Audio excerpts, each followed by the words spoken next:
பெரியார் குடும்பம் வந்து லேஸ்பட்ட குடும்பம் இல்ல. அந்த குடும்பத்துல வந்து அந்த காலத்திலேயே பிரிட்டிஷ்காரன்ல இருந்து அவ்வளவு பேரும் அவங்க வீட்டுக்கு வந்துட்டு போன குடும்பம். இதான் பாயிண்ட். இதுக்கு மேலயும் பொறுமையா இருந்தோம்னா இந்த மீச வச்சதுக்கே அர்த்தம் இல்லாம போயிடும். பொளந்துறேன். சொத்து வெளியில போய் கூட தான் கல்யாணம் முடிச்சிருக்காரு இல்லையா? அந்த கட்சியும் கட்சியினுடைய சொத்துக்களும் வந்து கும்பாபிஷேகம் பண்ணணும்னு முடிவு பண்ணிட்டீங்க. அதை ஊருக்கு வெளியே வச்சு பண்ணுங்க. கூட்டத்தில் வச்சு பண்ணிடாங்க. அவங்க சொத்துன்றாருல, ஏது சொத்து அவருக்கு? அவங்க அப்பா அம்மா என்ன வேலை செஞ்சாங்க கேளுங்க. ஐயோ, எந்த ட்ரெண்ட்ல பேசினாலும் எந்த ரூட்ல போனாலும் விடவே மாட்டேங்கிறானே. நான் என்ன வேலை செஞ்சாங்க? ஏங்க அந்த கடையிலே அந்த காலத்திலேயே அவங்க வந்து ஜமீன் மாதிரி வாழ்ந்தவங்க. உழுகாதப்பா, புரட்டிடுவானுங்க. என்ன நீ ஓடிடுவ, நான் தாட்டா மாட்டுவேன். காமாட்சி நாயுடு, இங்க பாருங்க, கூட ஜமீன் சொல்ல நான் ஒத்துக்கிறேன். இங்க பாருங்க, நான் ஜமீன் மட்டும் நான் அரச குடும்பம். சும்மா இருங்க. ஆமா, சவுதி அரேபியா. இங்க பாருங்க, ஒரு விஷயம் நல்லா புரிஞ்சுக்கோங்க. அப்போ அதனாலதான் வந்து இப்போ திமுகவை கலைஞர் குடும்பம் விட மாட்டேங்குதா?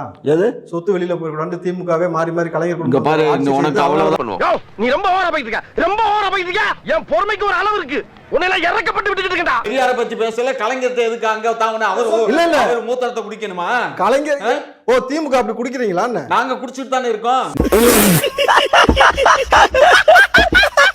காமாட்சியா, அப்ப கலைஞருக்கு முன்னாடி என்ன செய்து கொண்டிருந்தார், அவருடைய அப்பா என்ன செய்து கொண்டிருந்தார் இவர் கேள்வி எழுப்புறாரு. ஆமா, அவங்க மேளம் வாசிச்சிட்டு இருந்தாங்க, நாதஸ்வரம் வாசிச்சிட்டு இருந்தாங்க.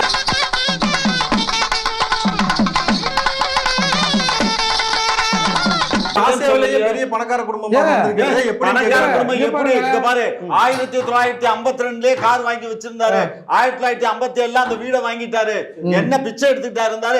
அந்த இளவு வீட்டுல கும்பலையா கூட இவ்வளவு அழுக மாட்டாளுங்க. ஆனா நீ இந்த ஆளே அழுகிறியடா.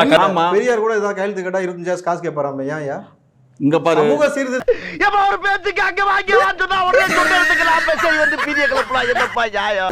தொண்டர்கள் கட்சியுடைய நிர்வாகிகள் வீட்டு திருமணத்துல கலந்துக்கிட்டா போக்குவரத்து செலவுக்கு எனக்கு 3000 ரூபாய் கொடுக்கணும்னு கலைஞர் அறிவிச்சாரு. அது வந்திருக்கீங்க, என்ன உசுரோட வச்சு புதைக்கிறீங்கன்னு வந்திருக்கீங்கடா.